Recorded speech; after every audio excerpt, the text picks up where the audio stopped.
And so when we're talking about what to expect throughout pregnancy and all of the different domains of H2F, like hypothetically, and again, like we're just starting these new things. So like we're waiting for data to pour in.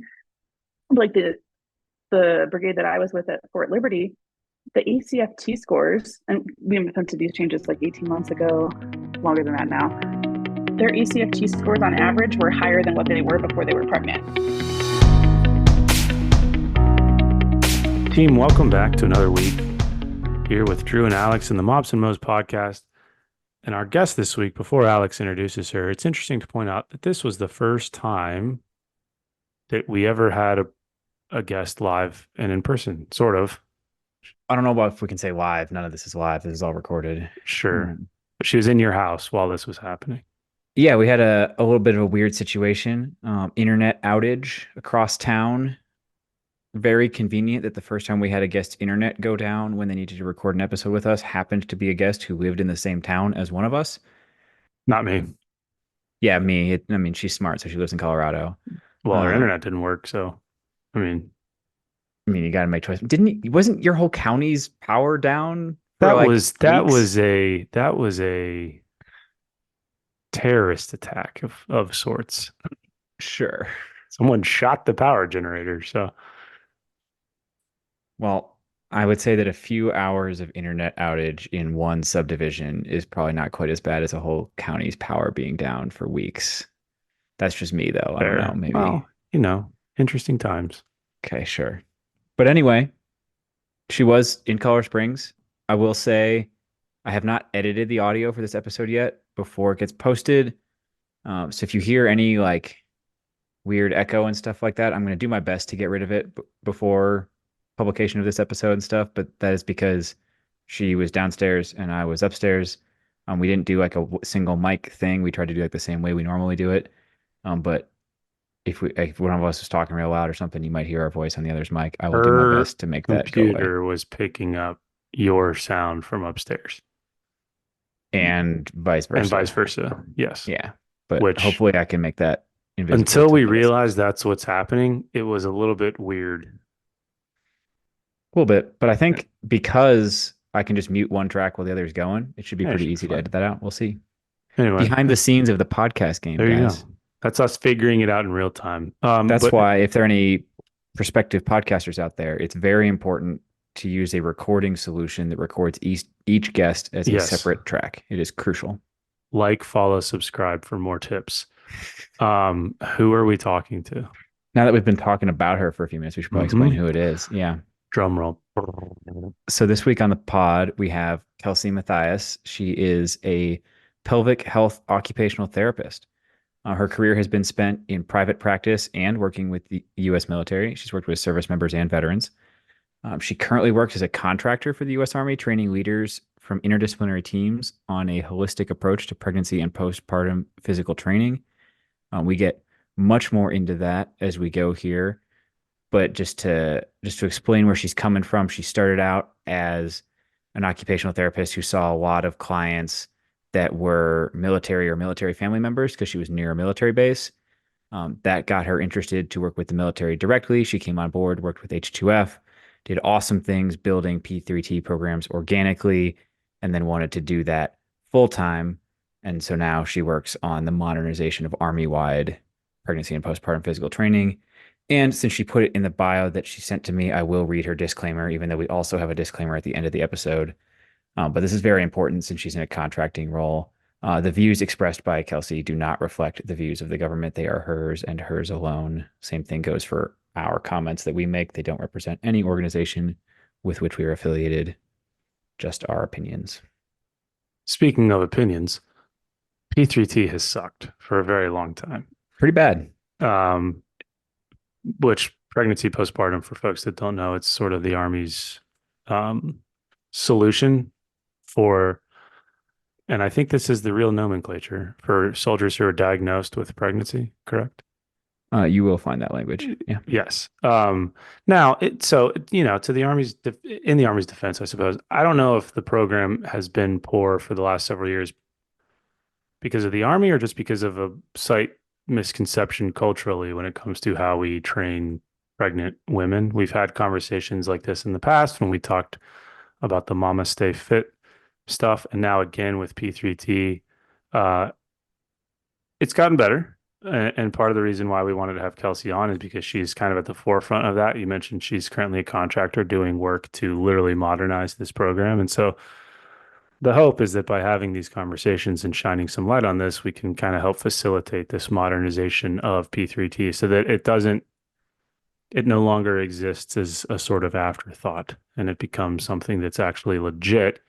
And maybe as a success metric, we could just start to track the number of commissioned officers who choose to take part because historically it's just kind of an enlisted person's program. As with most things, I don't know, you're a commissioned officer, you'd get out of stuff. I don't know if it's commissioned versus enlisted as much as it is just whether you're in a position where you can make choices, like flex a little bit of independence. You know what I mean? Yeah. So junior enlisted are obviously going to get stuck in that, but I bet Yeah. if you looked at senior NCOs, you'd see the same phenomenon as well. Oh, that's fair. And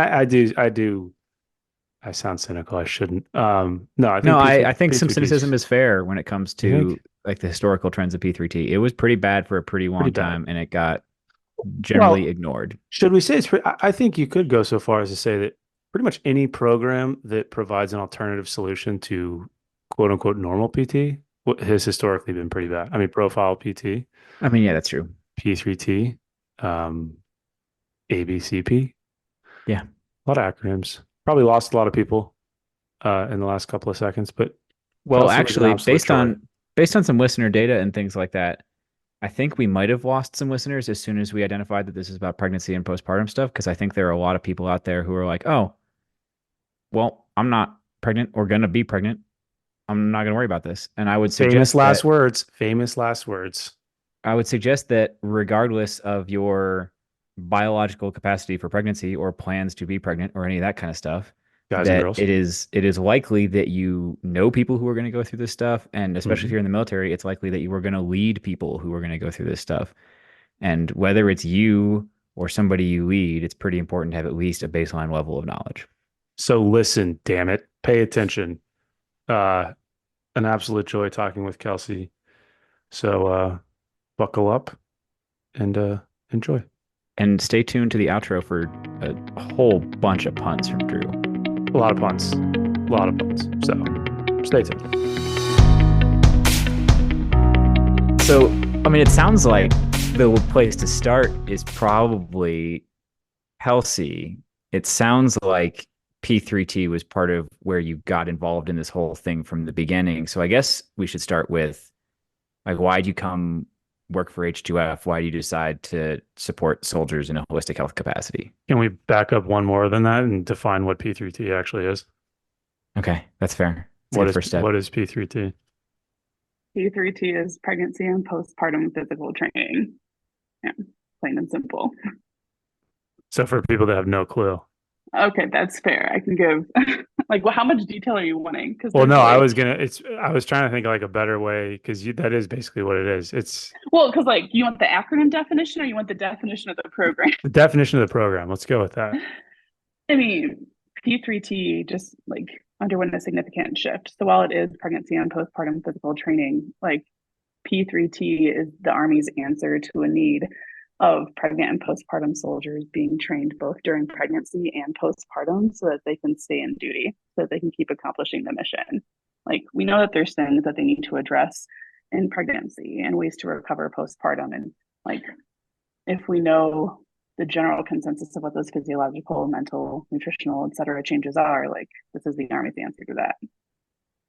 Now your question, Alex. Okay. We've defined terms. Record scratch. Back to the original question.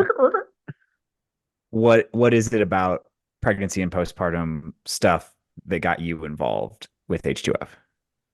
So like my background professionally is as an occupational therapist that specializes in pelvic muscle dysfunction. And so like living in Colorado Springs, majority of my patients were veterans and active duty and reserve and guard and spouses. And so like I was specializing in pregnancy and postpartum within that subspecialty.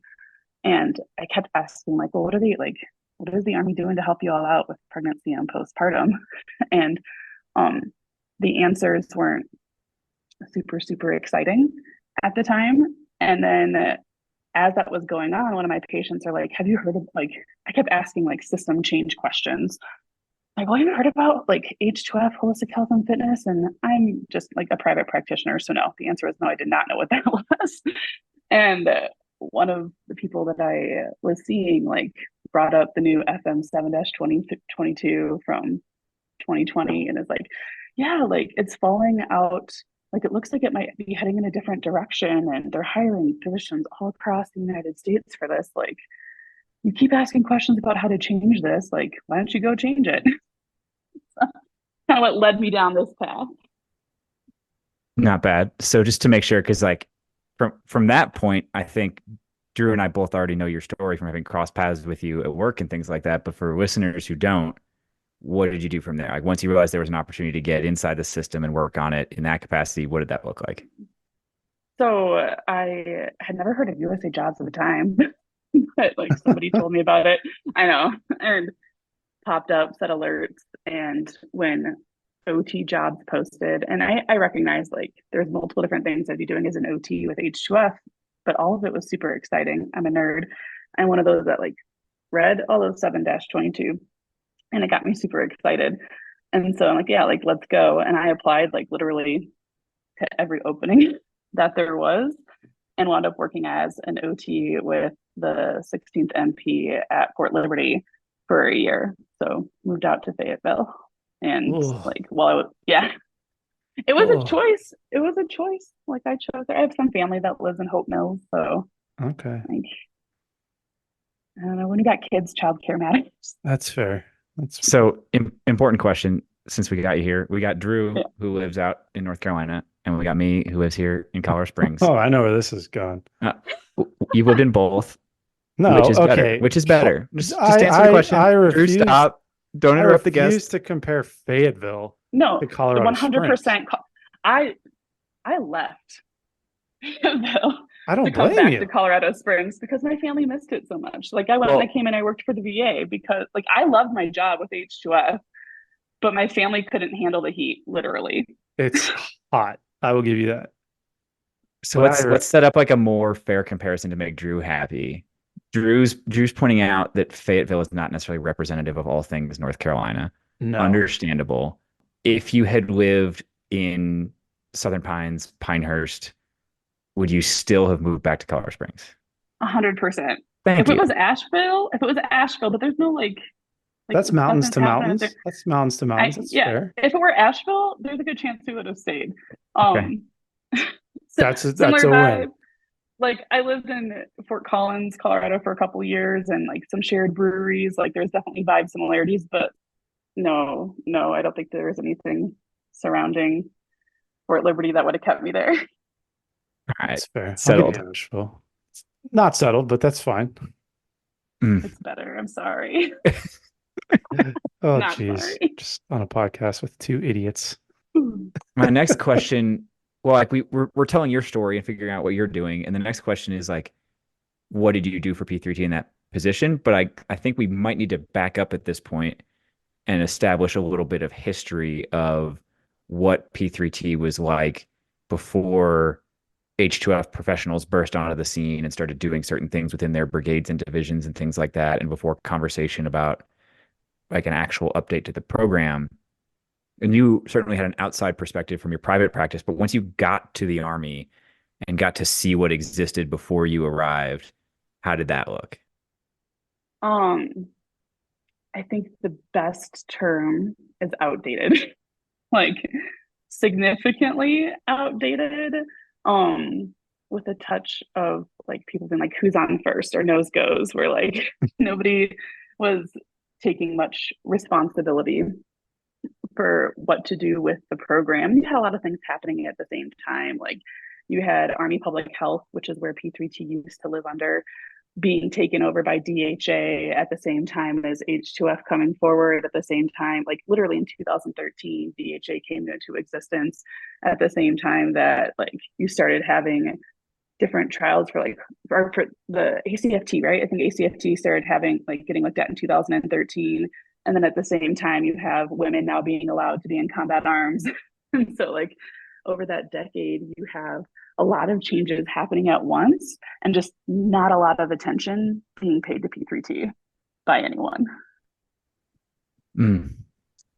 I guess I want to lay a little bit of groundwork, and this might require me to be slightly more critical than you're going to be because you're very polite and nice. And I'm going to do a throwback to when I was actually out visiting all the H2F programs at then Fort Bragg, now Fort Liberty. And I remember discovering while we were there the number of full-time professionals that installation employed to take care of the trees. The trees? Yeah, to the trees, because there's an important forestry mission that happens on a lot of Army installations. We have to like look out for our endangered species that habitate in our trees. There's some logging that happens out there. I'm super jealous of the forestry guys. Like that seems like a really cool gig. It does seem cool, but like Fort Liberty as a single installation has like 1 to 2 dozen like full-time forestry professionals to manage the trees. And I get it. It's simple. Like drop zones, you have to keep trees cut down and cleared without breaking any national forest laws. You got like there's all sorts of things. It's important. I get it. But my question at the time was like what's the like I know not all of the Army are pregnant and postpartum women. It's a subset of the Army, and how many resources are appropriate for that subset of the Army? But like the comparison that started striking me was like we employ across the force probably many hundreds of people to take care of the trees. How many people do we employ full time to take care of pregnant and postpartum women? And if we looked, I could be wrong here. I hope I get some messages of people identifying other professionals that were in the space, but there were only a handful of pelvic floor certified physical therapists that were involved, and it was not their full-time job. They had clinical jobs that they had to go do. As far as I know, there was only one person whose full-time responsibility was P3T. It was a contractor working remotely, and it was like sort of a thing that public health had taken on, even though it wasn't officially given to them. And then I think they gave her like one NCO to help her out. How close to correct am I? I mean, from right at the moment that it fell under H2F directorate, pretty dang accurate. Like prior to that, there was a full-time GS employee that retired, and there wasn't a great retirement transition plan. And P3T was a joke, I think, is what we're getting at. For listeners, especially listeners in the government, Kelsey's not saying that.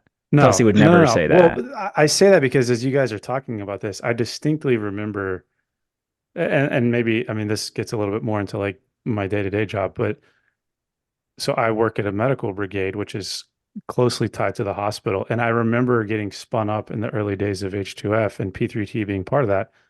It blew my mind that P3T, like the whole conversation around P3T, didn't start with the female soldiers like OBGYN, like during that process. Because one of the issues we had was like pregnant soldiers didn't know about the program, or they knew maybe the acronym because they'd been in the military, but there was this massive disconnect between the actual medical side of like childbirth and that whole process, and then this expectation that they're just supposed to go off and like figure out P3T. And I know, like, Kelsey, you know way more about this than I do. I'm sort of glossing around things, but I remember sitting with the 18th Airborne Corps, like Corps surgeon who was an OB, and at like, hey, sir, like, why is this not a thing? Like, we were having a conversation about how do we better inform soldiers about P3T.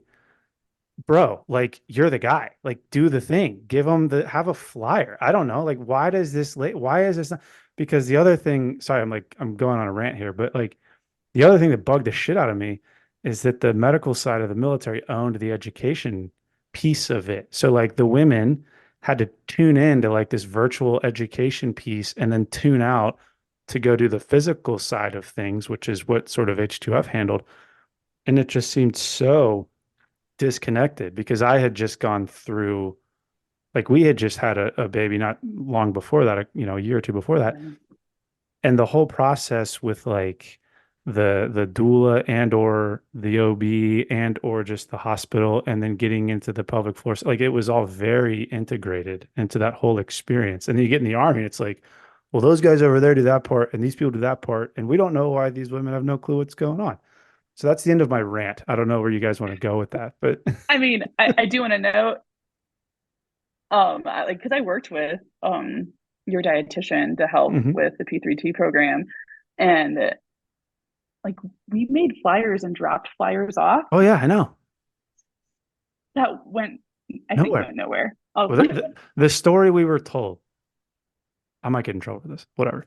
The story we were told was that the hospital was too busy. We have too many things going on to educate women on P3T. That's you guys' responsibility. And it's like, dude, or ma'am, or whoever, like, come on. Come on. Anyway, I digress. Yeah, no, it's that whole like whose responsibility is this? And it felt like a child's game of like nose goes. Like if like whoever Yeah. touches their nose last, you're the ones who get held. Like get the Well, hold this program. it's nose goes. And then they wonder, like, and again, with H2F, I don't know how other branches do this. Like maybe we should like specify, but with H2F and with the Army being kind of the hands-on element of P3T with, the strength coaches and whomever else is Mhm. involved in the team, the biggest hurdle oftentimes is just a lack of interest by these female soldiers. Like they don't want to do it. Like they're an afterthought. The same conversation we have with soldiers on profile. It's like, hey, you're hurt, go walk around for an hour. It's like, well, no wonder he doesn't enjoy his experience.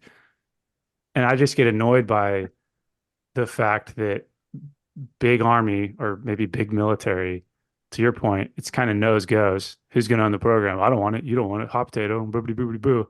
And then we wonder why the women don't want to take part. Well, they're sitting there being told to like walk the profile mile, like Yeah, when like we know that we can do better. So exactly. I can Anyway, potentially provide a tiny bit of context here. I'll just keep complaining if you want me to.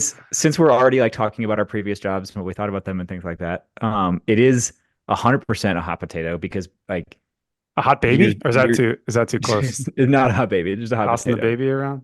We don't need that imagery going on here. So before it like started to make its way over to H2F, public health tried to dump it on the fitness school while I was working at the fitness school. And the whole problem is they wanted us, they had a couple proposals. One, we could just jam P3T into the course we were already teaching with like no new instructors given to us, no new resources given to us, and it would just take away time from the course we were already teaching. Or we could like run P3T as an entire separate course through our schoolhouse, but they would not give us any new resources for instructors. Nobody would be trained. We couldn't hire any full-time professional who actually knows what they're talking about.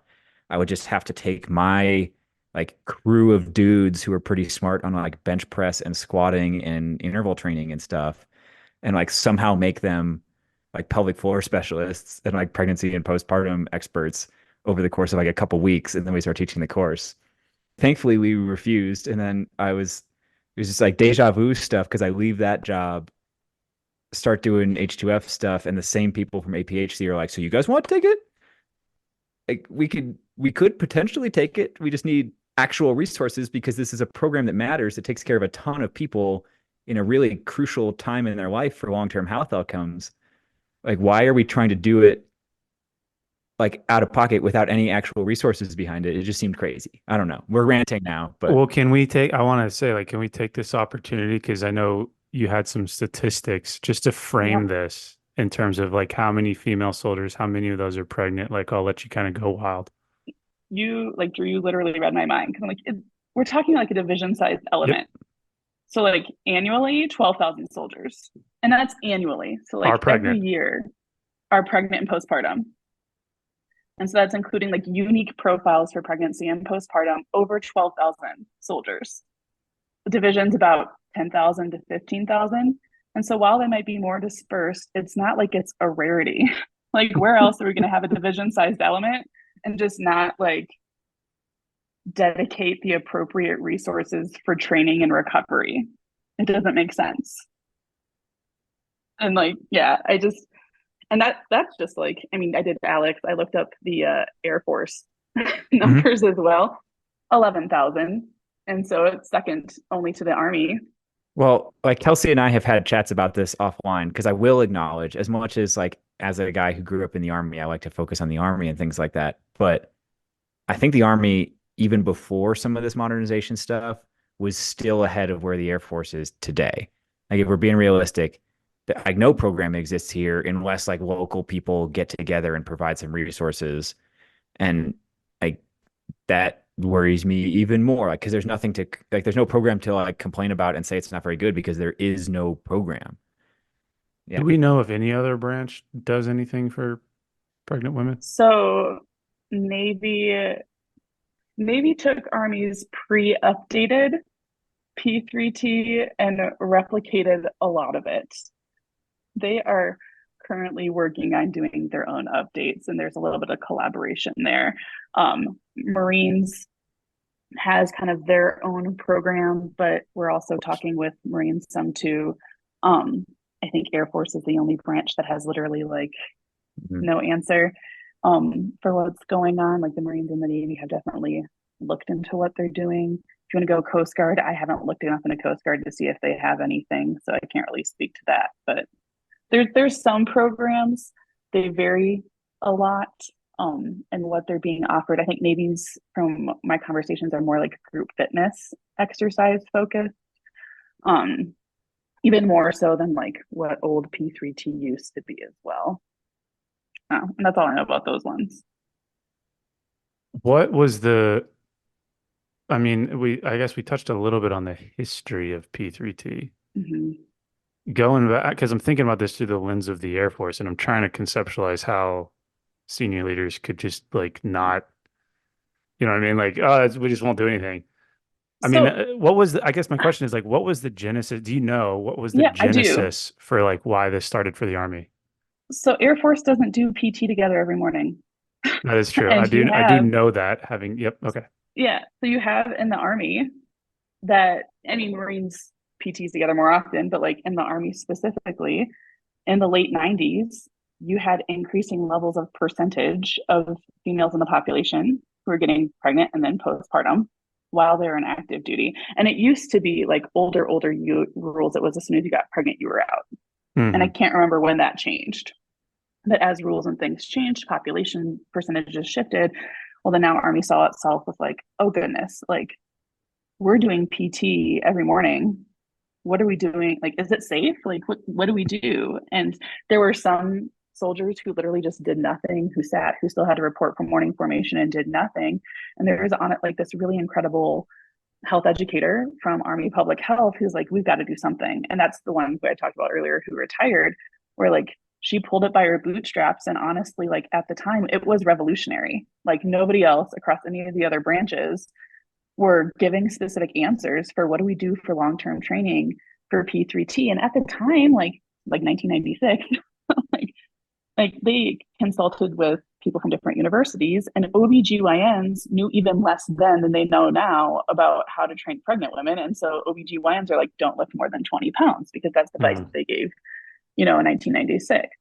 And like the last major update that P3T got was 2003. So like over 20 years ago. And so like from 1996 to 2003, it was definitely the best of what they knew that they could do, and definitely was way more conservative in pregnancy. And then postpartum, at the time, OBGYNs were just like 6 weeks, all clear. Well, when OBGYNs were given 6 weeks all clear, they didn't have soldiers in mind.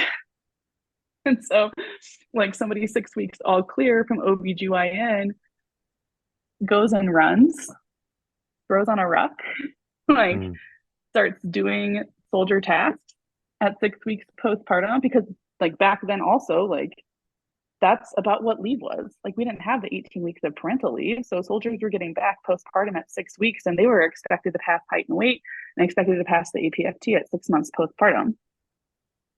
6 months or 6 weeks? It was at 6 months postpartum for passing those.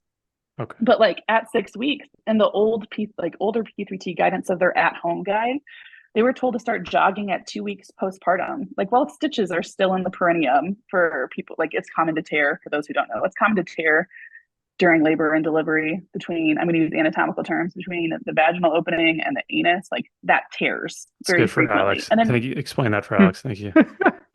it's, Yeah, well, and that's one of my favorite parts to explain when I'm teaching the course, to for just like sure. the other No, NCOs and then they're I like, mean, Alex, what? are you tracking, Alex?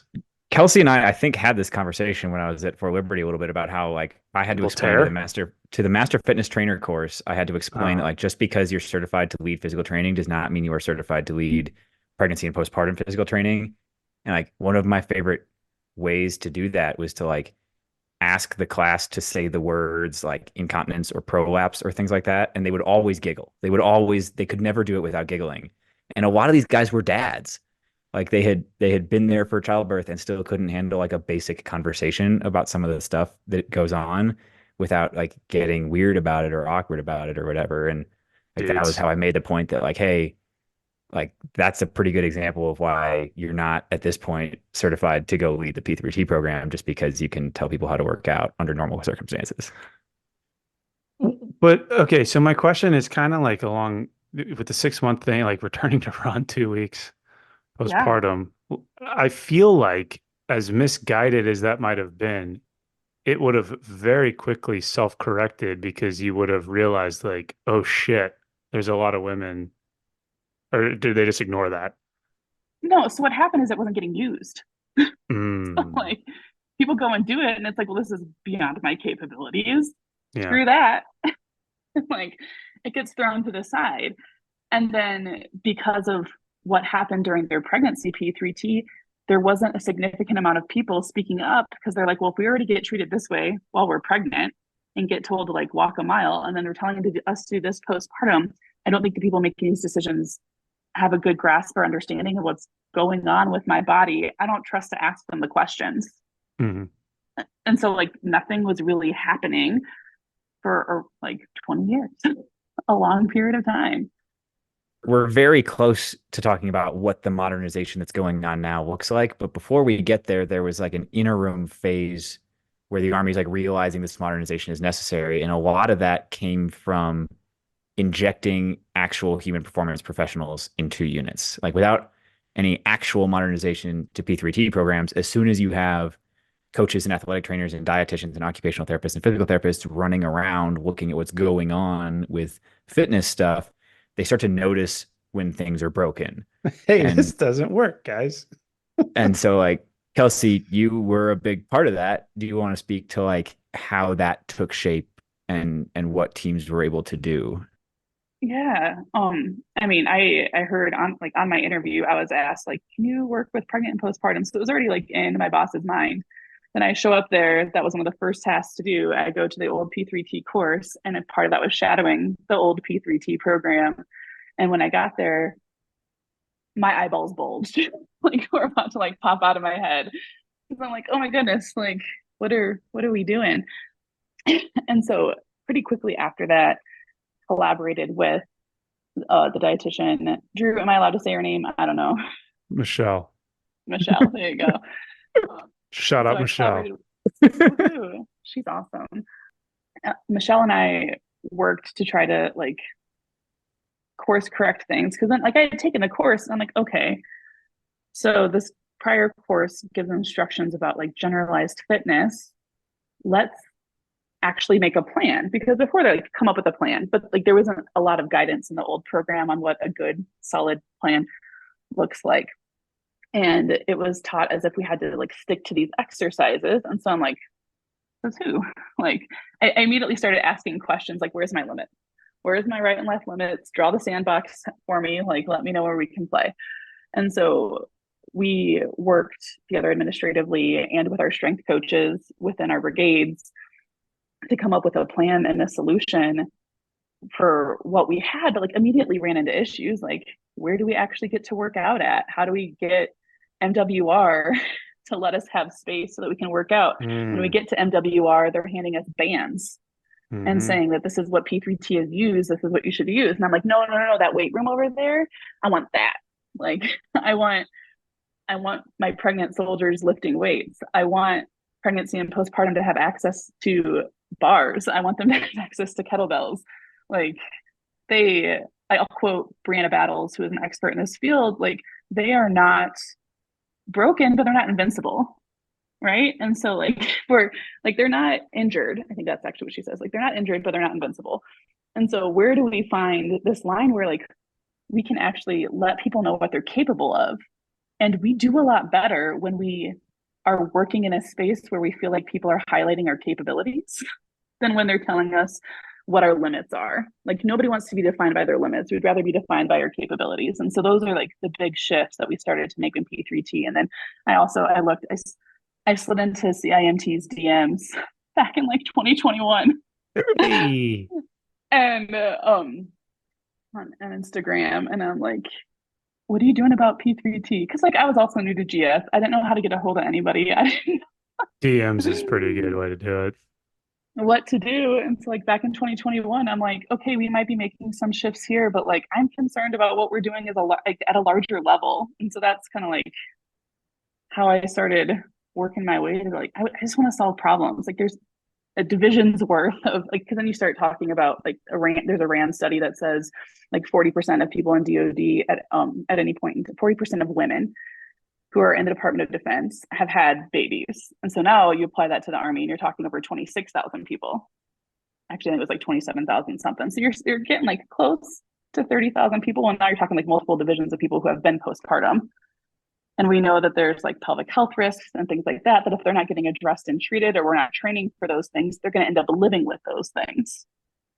So like we've got to back the truck up and create a plan and then let people know like, hey, here's common things that can go on. And here's how you can get help. Here's the type of providers you ask for help for, because a lot of times like soldiers didn't know what kind of plan they needed. They didn't know like what were signs that were normal or not. You have so many soldiers who are like, oh, it's not normal to cough, sneeze, and laugh and pee my pants, or like run postpartum and pee my pants. No, that's not normal. It's not normal to have pain with sex. No, that's also not normal. And so but like they're told, like, or like either by society or by friends or family, like all these certain things are normal, but it took H2F as a whole. Like I worked with my athletic trainer, worked with my strength coach, worked with my PT, to like work collaboratively to address them holistically. It couldn't just be the physical training. It had to be everything.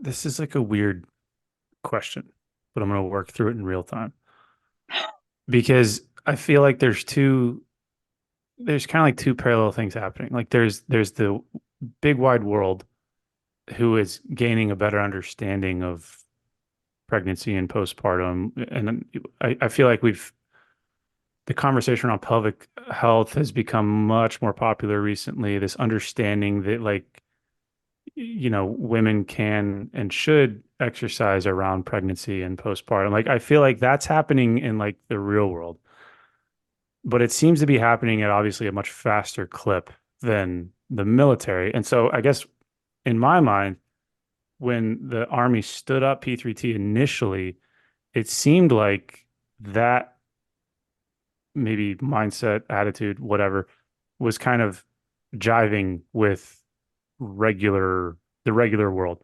And then the regular world just sort of accelerated into a new understanding of pregnancy, but the Army just didn't.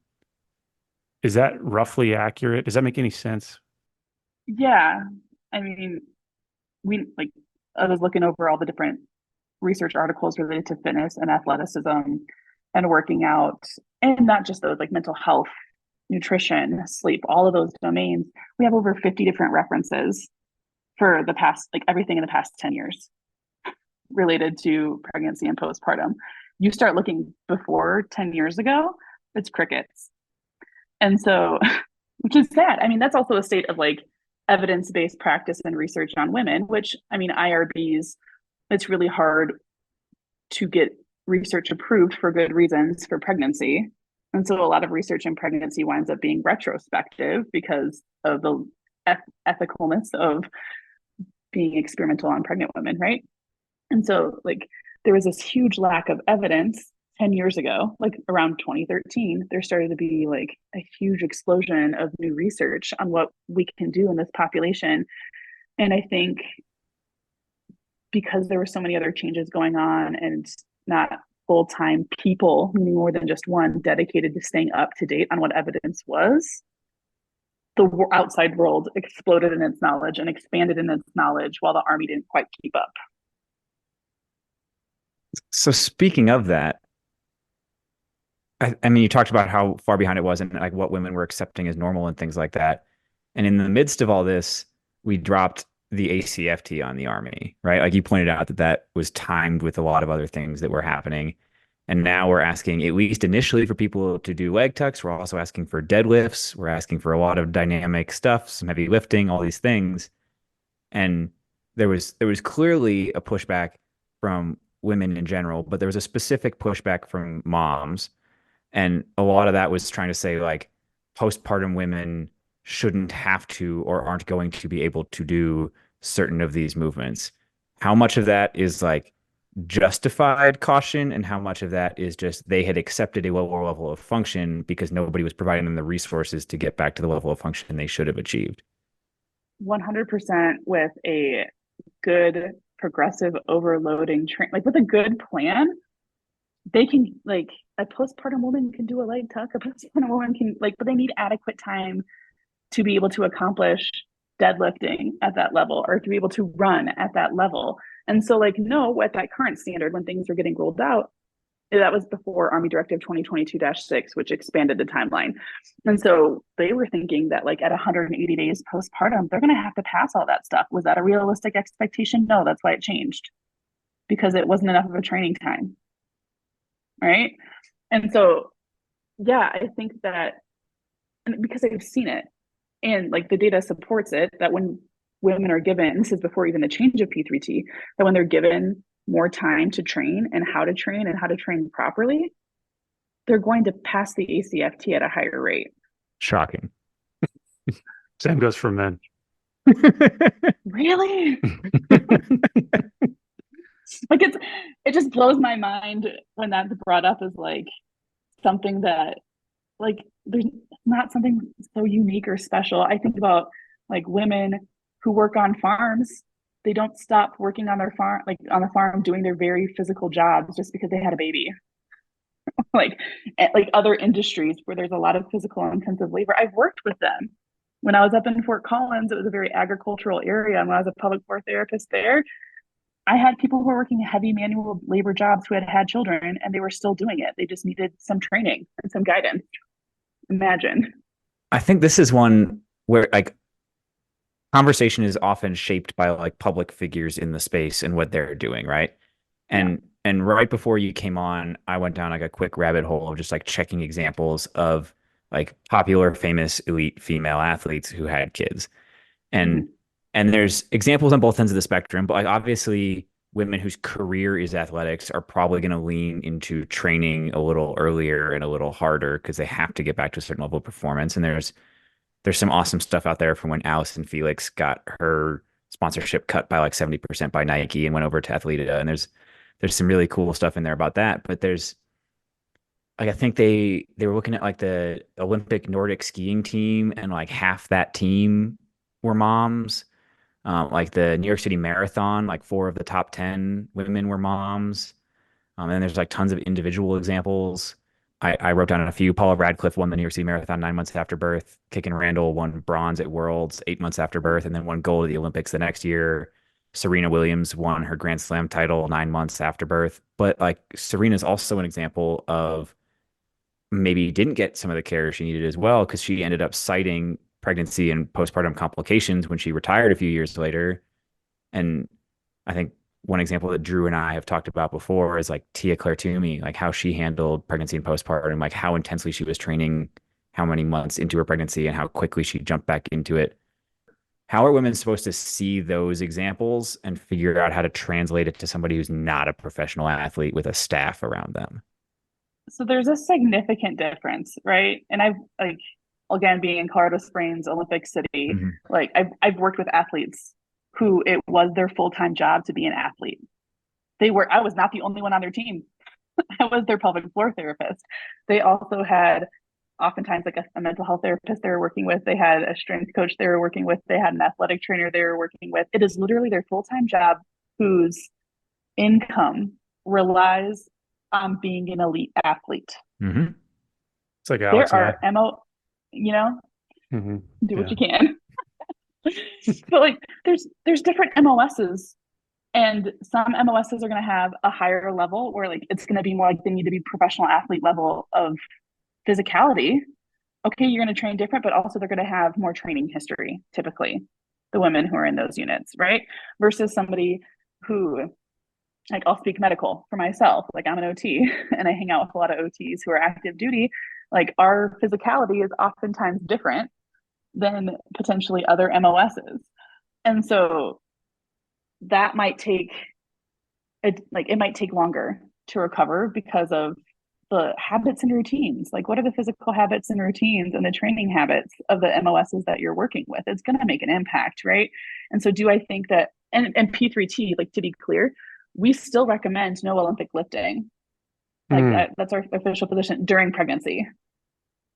And part of that is like, if we're creating a plan, which we have a plan now, like there's a plan that strength coaches can adapt, that NCOs and places where there's no human performance team, like there is a physical training plan from the time somebody gets pregnant, 18 weeks while they're home until 365 days postpartum, that they can do, designed by experts in the field of pregnancy and postpartum. Like, we're not doing Olympic lifting from P3T because there's such a wide variety of what people are capable of doing. And like where I was at with the MPs, I will tell you the majority of my people had never even Olympic lifted before. So like, why are we introducing it in pregnancy? So like, that's a very long roundabout way of saying like, that's an easy answer to that one. I'm keeping if my your mouth general shut. population is not proficient at it, maybe don't insert it into like subpopulations that might have even more concerns about it. Whatever. Anyway. I'm keeping my mouth shut because I know things that will get me in trouble if I say them, so I won't. But I will ask you in such a way that I can't get traced back and get in trouble. How long, for somebody who is facilitating a training regime / maybe course for pregnant soldiers, like what is an appropriate length of training for said individual to be qualified to like handle that population? Okay. So, and I know that's a loaded question too, right? Sure. Because I'm literally teaching a course where I train people in 1 week. 1 week. So longer than like a day. I mean, 100%, but I will also with more, even more than that caveat, we're telling the people who aren't strength coach background. I mean, we can't force people to use our plan because that would take a whole bunch of other like HQDA stuff, which we're not interested in doing. And so we give a plan, and what we're telling people is like, if you don't have experience with it's still a special population. Mm-hmm. Like, it's a special population.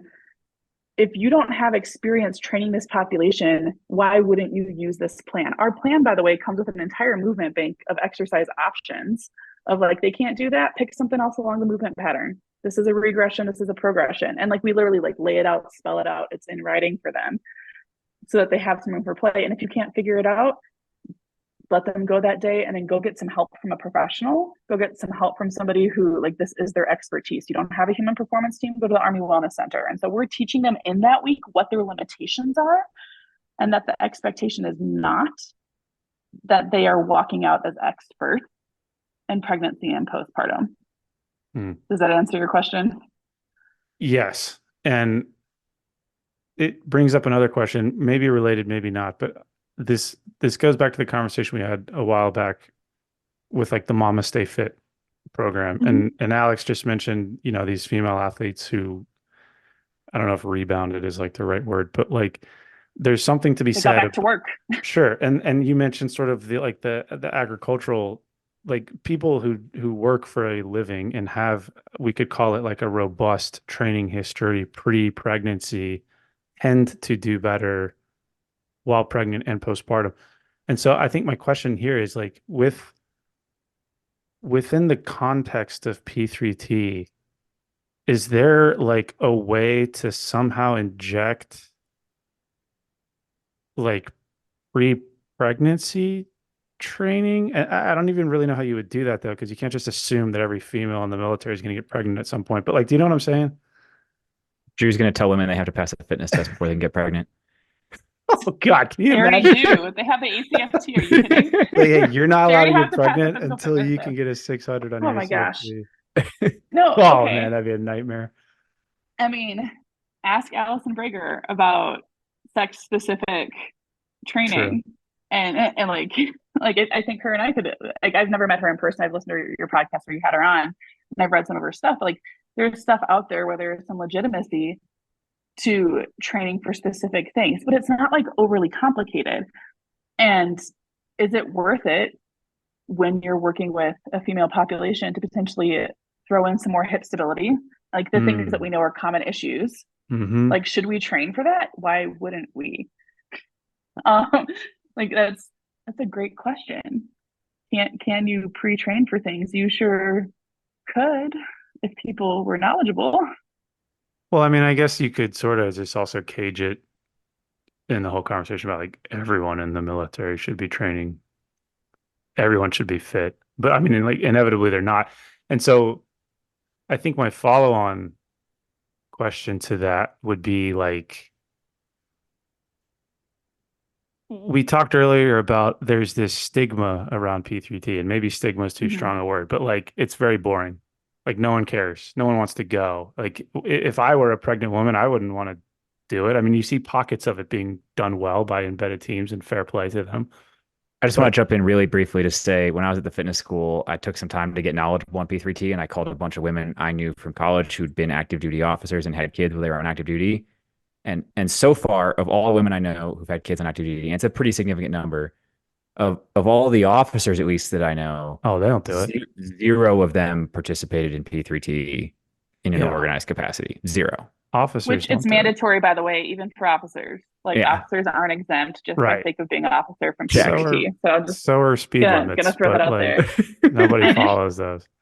But my Well, no, but question like, with the yeah. modernization, and maybe this gets into some conversation about the efforts you're currently doing with modernization, but like, is there a world where you sort of shift the narrative from like, oh my God, you're pregnant, this is very medical, like hands off, you're quote unquote special population profile, injured, whatever, to like athlete, more of an athletic mindset, more of like a performance mindset. This is me as a guy, so I understand that, Yeah. but like, Yeah. I'd be I curious your mean, thoughts. that's why it shifted from Army Public Health under the H2F directorate, because the conversation was, is this medical or is this performance? And at the end of the day, like, it's Performance not like medicine, pregnant, it's performance, and it's not like a disease.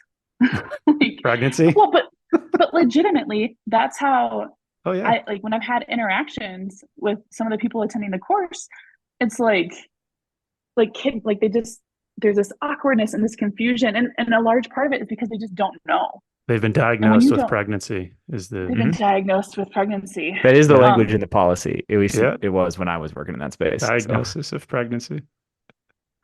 Now I'm gonna have to go back and check because I can't remember off the top of my head what it is. Which is fair because it is a diagnosis. Oh, It's a don't diagnosis, let but them it's not, get away with that.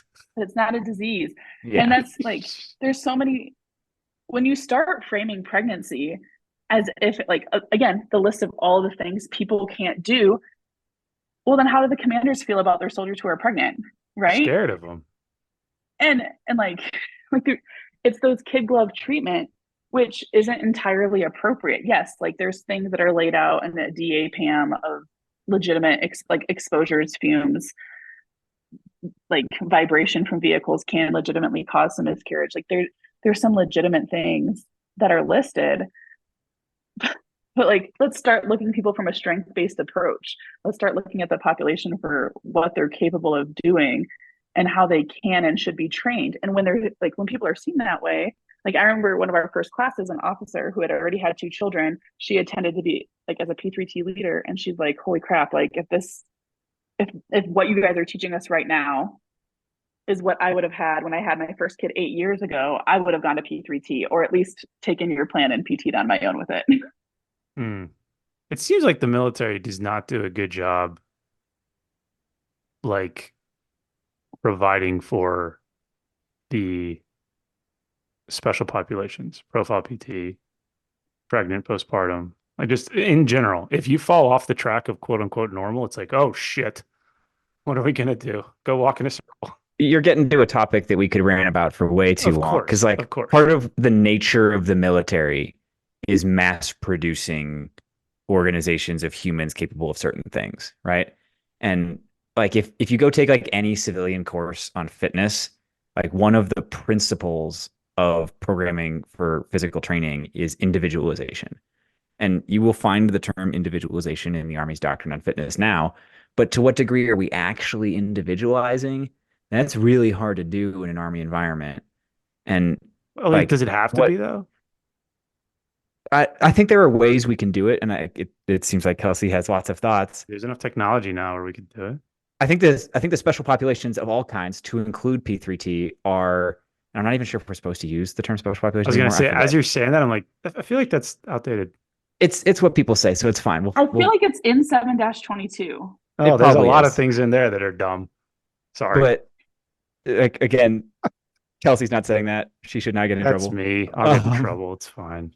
But but like the special populations in general seem to be like not certainly not an optimal solution, but it's a sign that the Army is attempting to recognize that there's a category of people who need like more individualization than they're capable of delivering in the main sessions. And maybe it's because still need to get better at individualization in all of our sessions, but it's this like stopgap measure for that. But let me ask you this. If a soldier raises their hand and says, I want to go to Ranger School or selection, I want to do something elite, are they considered special population? And depending on the unit, they get to go to different PT. Well, and it's individualized and they get extra. I mean, they get a lot of things. A lot of things get pushed out of the way for somebody, traditionally a male, who wants to do something elite. And so to your point about like, how do we, like, I think that it could be done. It just would have to be done differently. Luckily for us, today's podcast guest has some ideas on how to modernize P3T. So you've been waving your hands around as we've been talking. I want to hear what you have to say. I'm getting excited and Please. frustrated too, because like what you just mentioned is like, it's like I will say that number again, you're talking division size asset. Think about the cost of that. Are we not like training for like if there's an MOS, like specific training need the size of a division, are we not going to provide our resources to appropriately train those people? And then like sub component of that, like I've heard from so many different people, oh, it's just so rare for it to happen. To get And I pregnant? was talking with it, yeah, like I can't count. I can't, literally hundreds of times I've been told by leaders in the military, well, it's just so rare, so like I don't bother knowing. No, that's you passing the buck. Like when we say that it's rare and that it's just not common in my brigade, and then I ask you to pull your numbers and it comes back in the hundreds or even like the dozens, you're telling me that people know more. Like a lot of the commanders I've talked with know more about the rehabilitation process for a ruptured Achilles than they do for postpartum recovery. What happens more frequently postpartum? Maybe this is okay. This might be a bad question. Have you noticed a trend in that line of thinking in male senior leaders versus female? That's a loaded question. It kind of is actually. As I asked that, I was like, you don't have to answer that one. But you mentioned the Achilles thing. Like I know a lot of male leaders who have had injuries and therefore know a whole lot about, the rehabilitation process. Fair enough, makes sense. I'm just curious, like, because I would imagine a female soldier who's in a leadership position who has been through this herself would have a more intimate understanding of it. Sometimes. Yeah. I will give a different comparison. In the world of pelvic floor therapy, oftentimes pelvic floor therapists hear from our patients, like when we're in classes, which we're getting treated on ourselves, like intravaginal treatment, the women are way more pressing and physically demanding in those classes than the males who are doing the intravaginal exams. And so like that's one example from a different type of profession. At a broader perspective, it's going to be, it depends. Sometimes you're going to get more sympathy, but there's sometimes people who are like, I went through this, so you have to go it through my way too. So there's not always more empathy from like, women oftentimes talk like we eat our own, like self-devour our own. They're not pretty, but like sometimes it happens. So it depends. I won't say it's just, I mean, you see. That was more just me being curious, I think, than like trying to set you up. you're going to see it more from male leaders because there's more male leaders oftentimes. Just statistically, women are 16% of the Army. And so by numbers, you're going to hear it more from male leaders. And where I was at, speaking just from that brigade, it was definitely male leaders who lacked an understanding. But like in one instance, I told, like the example I gave of tearing, I looked at him and was like, okay, you're going to tear from scrotum to anus, go run 2 miles in 2 weeks, go. God, you know what? When you phrase it that way, it does hit home. And I know about like tearing in female, like, yeah, for all the guys out there, go try that. Should I make that the quote that we pull out for the start of the episode? Yeah. Go tear yourself from scrotum to anus and then try to run a mile in 2 weeks or 2 miles in 2 weeks. Oh, like even in God. 6 months, like, ouch. And so Well, like just perspective. So what is maybe I'm jumping ahead, Alex, you can reel me in, but what does modern P3T look like? Like, where are we going? Like, finally getting to the topic we brought you here to talk about. Sorry. We've laid out the You're issues. good. What are we doing about it now? We know that P3T is pregnant with issues. Let's talk about where we're going. What are you birthing up for P3T? Dad jokes have entered the episode. Oh my gosh. 2 of them Drew, back to how many back. kids do you have? Just one and a fish. Just one. And a fish. And a It dog. counts? Okay. Yeah. And a dog. I feel like the dog counts. It was my first pre-kid.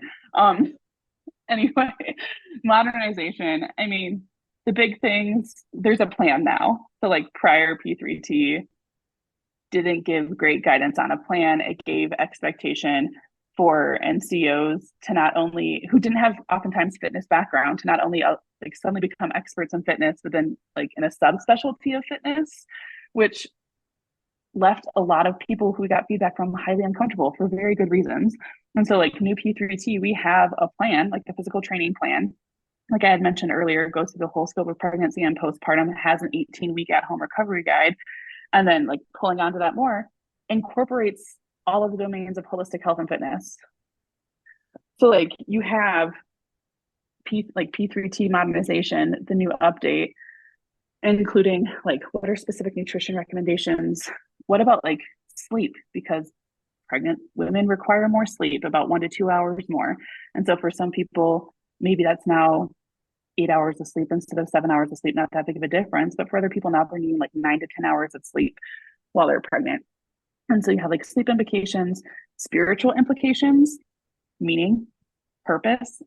Is that going to shift when you're pregnant and postpartum? You're going to become a parent. You have a whole new role that you identify as, that like we have to talk about that. And then you get into the mental readiness. And we know that within the Army, at a higher population or higher rate than the general population, we have more risk factors for perinatal mood disorders. Perinatal mood disorders are the time of pregnancy and postpartum for like anxiety and depression. And there's a thing like perinatal OCD, like there's some perinatal mood disorders. Risk factors that occur at a higher, or are happening at a higher occurrence, is single parenthood. We know that we have more single parents in the Army than the general population.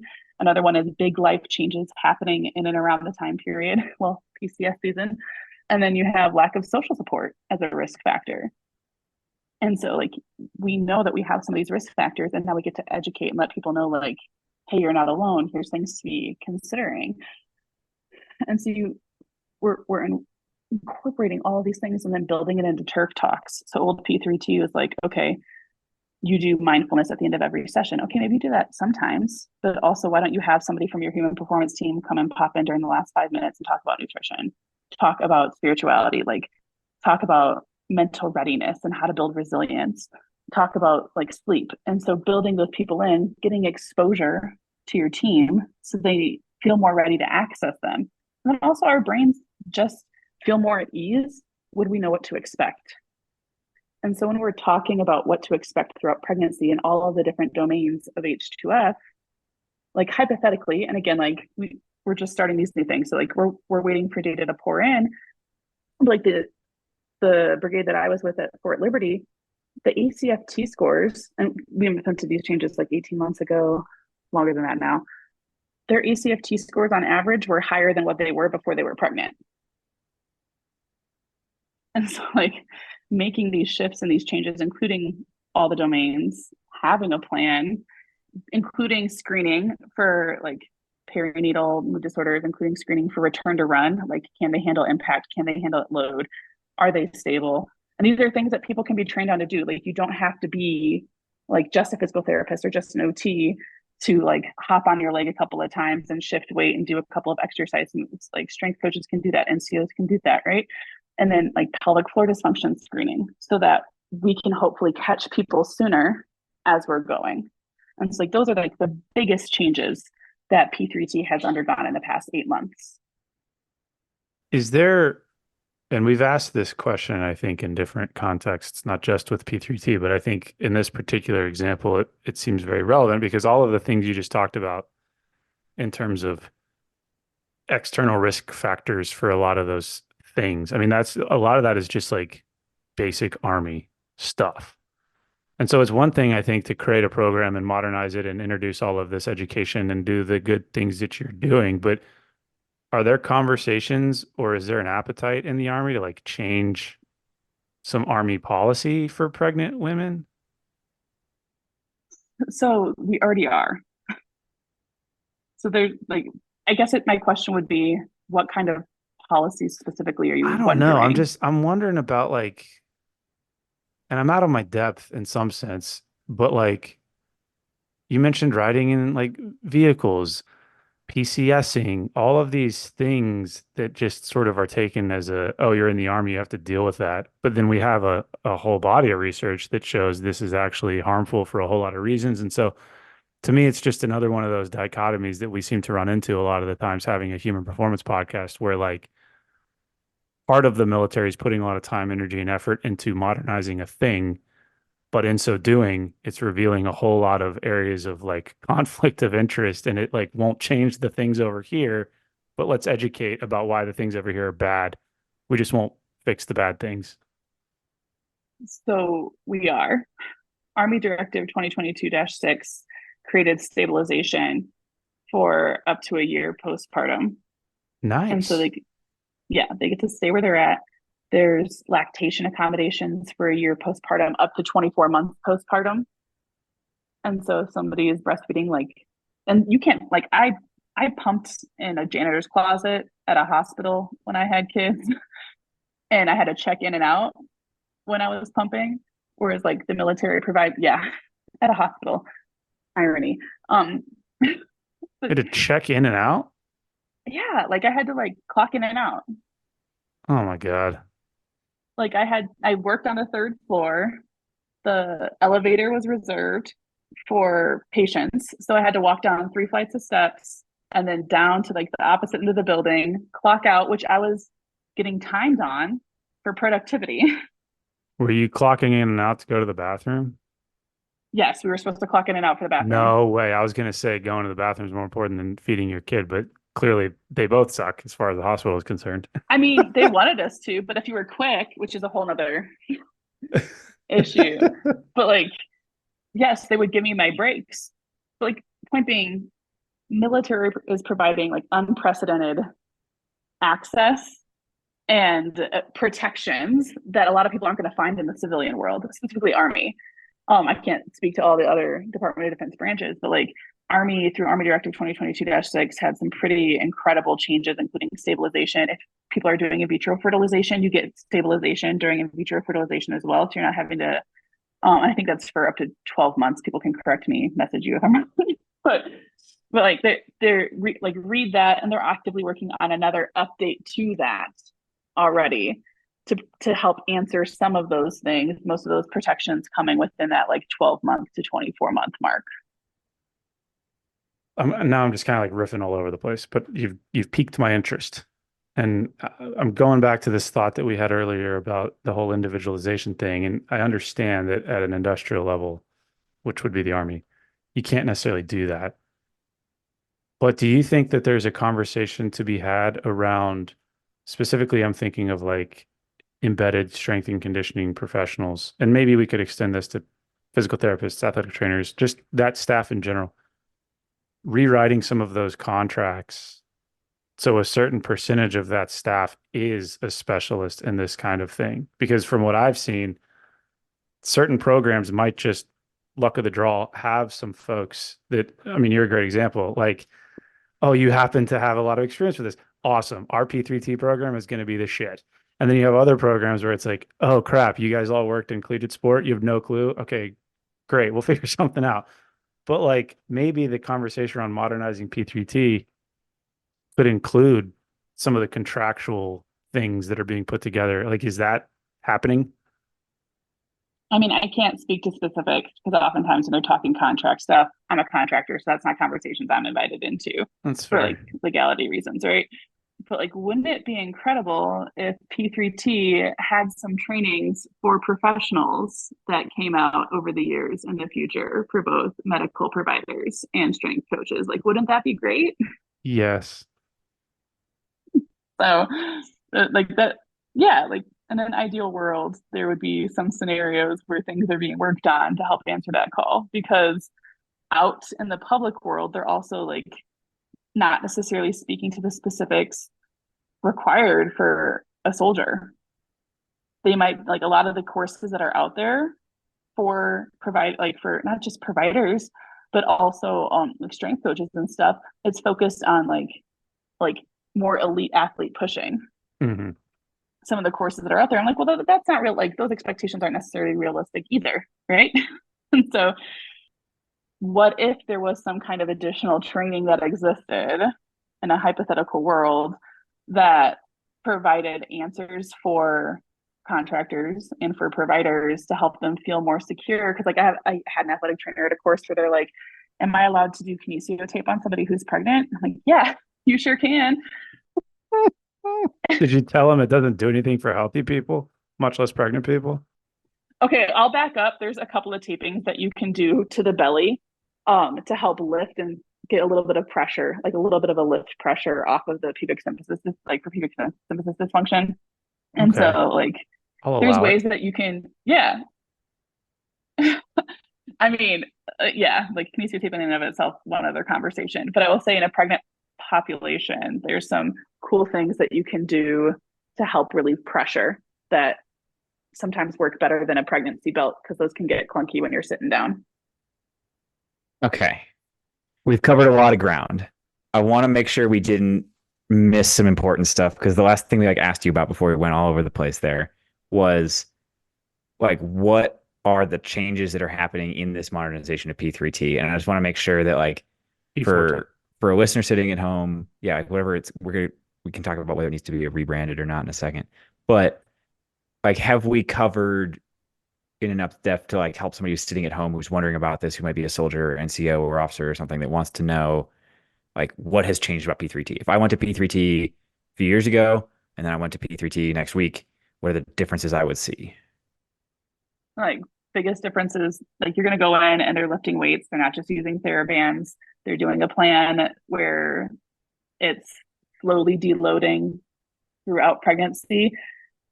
My heart would give out if you went and they were just walking a track. You should not be showing up to P3T and seeing that. Like there's that. And then it's also including all of the different domains of holistic health and fitness. So that's new as well. And then that third main update is we're also like talking more about common conditions, how to screen for those, how to get people back to running, and the different tasks of soldiering more specifically, which the old P3T program didn't really address at all, how to get people back to soldiering. And then I think that's pelvic floor and core dysfunction. Like it's screening for those things and then letting people know how to get help, which opens up its own can of worms because there's already not enough pelvic floor therapists out there. But that's a talk for a different time. So, I mean, well, that's true in like the civilian world and the military world, and that's a whole Yes. bigger thing.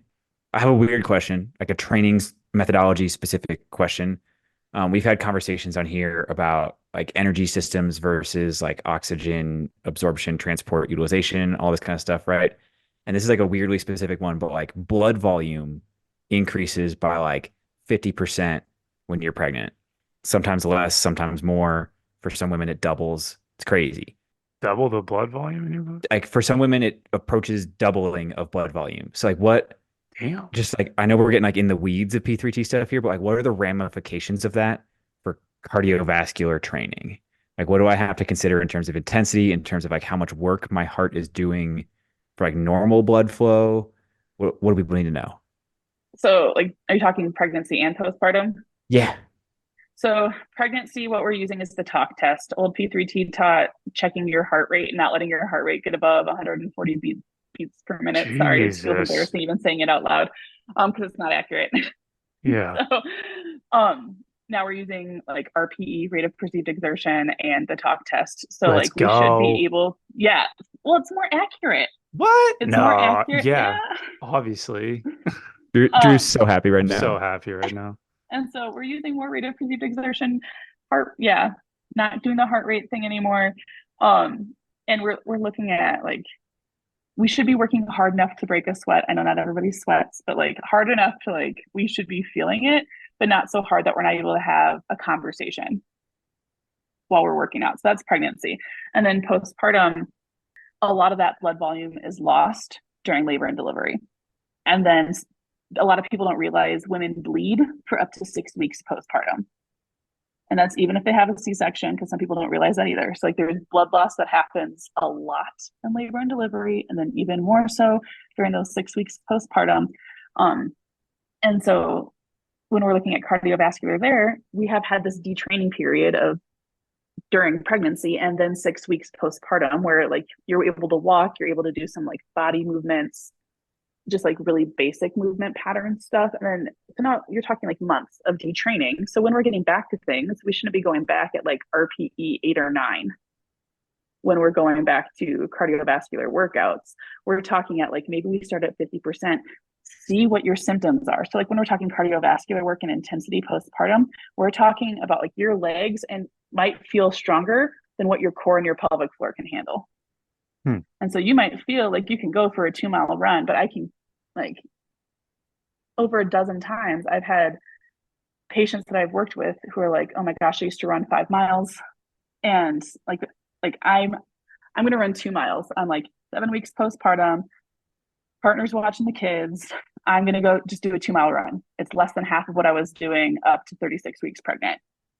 And then they go and run, they go to wipe themselves when they go to sit down at the toilet and they feel a bulge in their vagina, likely like a symptom of prolapse for those who aren't aware. So like the connective tissue holding your organs is still stretched out and there's still recovery that needs to happen. And like there's a whole, like a bunch of other details that go into that. Like long story short, you might feel cardiovascularly. Also, your lungs are more available to you postpartum. So for people who really love to run or do cardio fitness, like they might just feel like they are capable of doing more than what might be wise. So the recommendation postpartum is to start slow, maybe at like 50% RPE, and then work yourself up, monitoring your symptoms. And maybe you have none, but we'd rather be in a situation where we're slowly loading progressive overload, like where we slowly load what we're doing for our training instead of just going full throttle. Like 6 weeks is not just a all clear. You gotta let yourself ease into it. Does part of the modernization of P3T include better education of commanders? That's the goal. That's the goal. First big task, because we like H2F really just got it in October of 2023. And so the first big task was like, let's put out quality content for when we're training people. So like that was kind of first step one.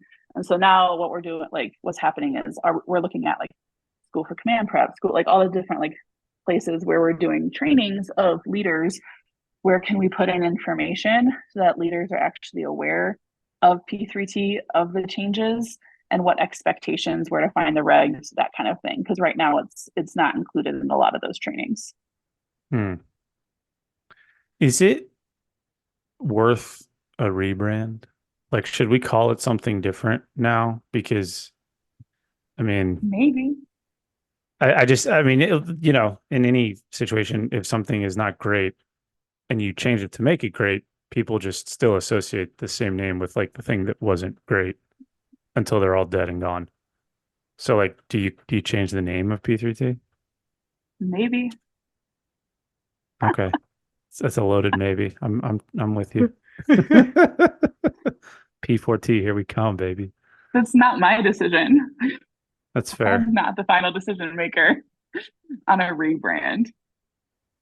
Okay. I heard, I haven't seen it yet, but I saw like a news article that Spotify is going to add comments to podcasts. Oh, I don't know if that's a thing yet, but maybe some of the people whose decision it is can jump in the comments on Spotify. let's We'll do see. let's do a Mops and Mo's poll on what should P3T be rebranded as, Oh my and then God. we can submit it to the Army. Amazonian warrior women or something like that. Oh my word. Oh my, I mean, the logo already got redone from that old pregnant P of P3T yeah. that it used to be. So Um, that was interesting. I bet if I Google it, that's still like the first thing that pops up. Google, I want to know, Google it. It probably is. If you look up P3T, I Nah, don't, well, So it appears a couple times in the first two like rows of results or whatever, but there is a nice like H2F branded gold text without the pregnant P. So we're getting there you there. go. Oh, It's, this looks like it's Fort Cavazo specific where they like did some silhouettes of women doing athletic stuff. so the new P3T, I don't have it right, like right here. It should look like the H2F one, but then it says P3T instead, and it does have Mhm. silhouettes Yep. of women working out. And Yeah, so that's the one. It's there. But that yeah, comes after two instances of the old logo. well, We'll get there. It Things takes time. take time.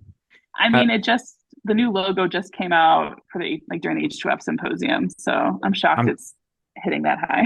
I'm telling you, you got to push a lot of content because like 2 years ago, 3 years ago, when I was trying to look up like official references to measures of performance and measures of effectiveness, it was easy. I could just Google it. It would pop up JP30, all these things.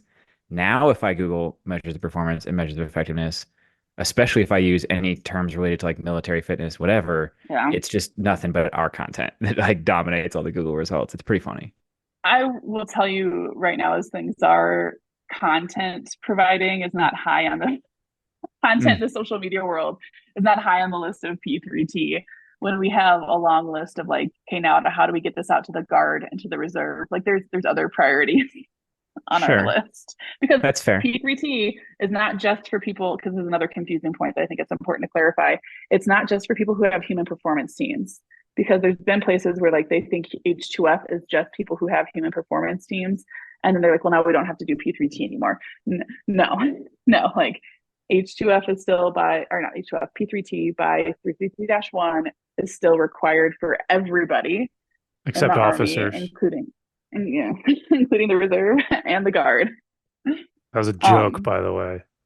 I know. No, I'm saying that to people listening. Like, oh, Drew, yes, they should be doing it, but are they? Well, So a question, because we're getting close to closing here. I think we've already gone over on time, but you mentioned that there's like that misconception about like if you don't have an actual staff of human performance professionals, how can you do this new modernized version of P3T? And I know like off air in our other lives and stuff, I have pointed some people towards you for questions, including like people from the Air Force who are trying to figure out stuff and things like that. And it's dangerous to ask you this question on air. I should probably ask you this question off air or we can edit it out or whatever. But like, is it okay to point people that listen to this towards you? Because there are going to be people who inevitably this conversation is the first they've heard about the modernization of P3T, that there is new content out there. What am I supposed to be doing? What's the best way to point those people towards resources? If they are Army, like send them my email, like get them point towards me, my contractor email with Army. I have, outside of the work that I do for the Army, I've collaborated with people from different branches of Department of Defense. A lot of times it's pelvic floor therapists who live in communities nearby who are like, they have no plan. Like the Air Force Nice. has no plan, the Navy has no plan, and the Marines have no plan. Like, or like they didn't have access to it. And so a lot of times that ends up being like DMs from Instagram. I'm not super active on Instagram as far as posting, but I am active on checking my messages and pointing people towards resources and help related to pregnancy and postpartum. And so like those would probably be the quickest ways, is like if they're Army specific, like point at me, or like there's a P3T inbox who I don't have the email memorized because it's way too many words, more than it should be. And like point them that direction, or me individually. And then if they're outside of Army, then have them hit me up on Instagram so I can hopefully point them in the direction of whatever they're needing. Awesome. Before we let you go, one more question. What is the biggest misconception people have of P3T? But it's still the old way. I think the biggest misconception is that, like, I mean, that's really what's holding us back the most, is that like time after time I run into people and they associate P3T with not being physically active. Well, folks, you heard it here first. We're due for a rebrand. So stay tuned. Kelsey, thank you for coming on. I don't think we got you in any trouble. We may have gotten in trouble, but this has been a lot of fun. Yes, thank you. This is weird because this happened a long time ago. Yeah, this is our first outro that wasn't recorded immediately after the episode. Oh, are we including this? I think so. I think this is the outro right now. It's happening. You're in it. Oh, it's the metaverse. Couple of things. Number one, Kelsey was very forthcoming, probably more forthcoming than she thought she was gonna be. Maybe that's presumptive. Anyway, as a contractor, there's not a lot that she's truly able to talk about. However, the work she's doing on P3T, incredibly worthwhile, because I'll be the first to say it, P3T historically has kind of sucked. So it was interesting to hear her perspective. And it's also, for me, interesting to hear that there's actually like some good work being done. Yeah, this is a good news story, I think. Just to be clear, the reason we're recording this after the fact rather than immediately after the episode is because immediately after the episode, We kept talking we just started talking shop about how we can for address a some of long these time. problems and be involved in things like that. And yeah, there's lots of potential here. Kelsey's the right person at the right time, carrying the torch for this project, doing great work, really passionate about it. I don't know if we discussed it during the episode or not. Like, I first met Kelsey when she had just come on to the H2F program in a job that was not specifically P3T, but she very much made P3T like one of her top priorities on a problem she thought she could solve. And we talk about the history of how she got there and like the fact that she was interested in working with the Army because of experiences working with pregnant and postpartum soldiers. Just really, really cool work. Yeah, I think sort of jokingly you could say watch this space, but in Kelsey's position, you truly can watch this space because they are, the company she's working with, the work that they're doing really is aiming to revitalize. I was going to say revolutionize. Maybe that's too strong of a word. Revitalize, revamp, revisit the pregnancy postpartum training as it currently exists. Because again, like we mentioned in the episode, kind of an afterthought for a long time.